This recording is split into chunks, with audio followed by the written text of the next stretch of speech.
আমার প্রিয় ছাত্রছাত্রী, আমি তোমাদের আজ বলবো পঞ্চম প্রজন্মের কম্পিউটার। পঞ্চম প্রজন্মের কম্পিউটার 1980 থেকে আজ পর্যন্ত, মানে বর্তমান সময় পর্যন্ত।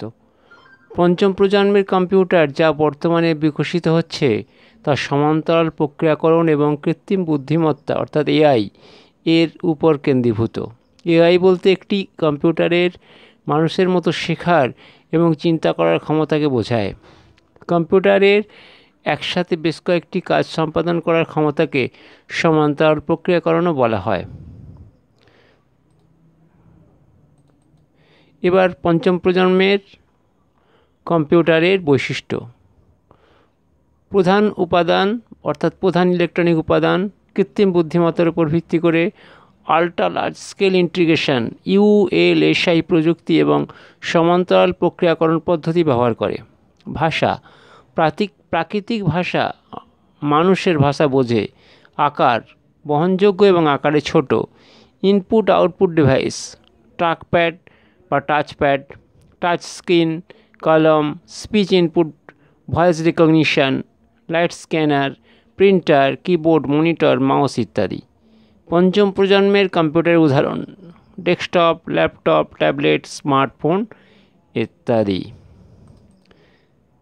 পঞ্চম প্রজন্মের কম্পিউটারগুলি হলো বর্তমান এবং ভবিষ্যতের কম্পিউটার প্রযুক্তি যা কৃত্রিম বুদ্ধিমত্তা অর্থাৎ এআই, আর্টিফিশিয়াল ইন্টেলিজেন্স এবং উন্নত মেশিন লার্নিং প্রযুক্তির উপর নির্ভরশীল।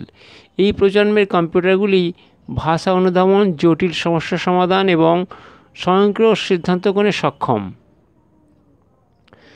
পঞ্চম প্রজন্মের কম্পিউটারের বৈশিষ্ট্য কৃত্রিম বুদ্ধিমত্তা। এই প্রজন্মের কম্পিউটারগুলি মানুষের মতো বুদ্ধি ব্যবহার করে কাজ করে, যেমন ভাষা বোঝে, সমস্যা সমাধান করে এবং সিদ্ধান্ত গ্রহণ করে। মেশিন লার্নিং কম্পিউটারগুলি স্বয়ংক্রিয়ভাবে শিখতে ও নিজেকে উন্নত করতে পারে, যা তাদেরকে আরও বেশি বুদ্ধিমান করে তোলে। সমান্তরাল প্রক্রিয়াকরণ এই কম্পিউটারগুলি একই সময়ে একাধিক কাজ করতে পারে, যা কর্মক্ষমতা বৃদ্ধি করে। উন্নত ইন্টারফেস ব্যবহারকারীদের জন্য সহজ এবং স্বজ্ঞাত ইন্টারফেস প্রদান করা হয়, যা ব্যবহার করা সহজ করে। মোবাইল কম্পিউটিং এই প্রজন্মের কম্পিউটারগুলি বহনযোগ্য এবং সহজে ব্যবহারযোগ্য। পঞ্চম প্রজন্মের কম্পিউটারের উদাহরণ সুপার কম্পিউটার, খুব দ্রুত এবং জটিল হিসাব নিকাশ করতে পারে। আমার প্রিয় ছাত্রছাত্রীরা, আমি এখানেই পঞ্চম প্রজন্মের বৈশিষ্ট্য এবং তার ব্যবহার এবং তার যে উন্নত দিক এআই ব্যাপারগুলো বললাম। তোমাদের সবাইকে শুভেচ্ছা জানাচ্ছি।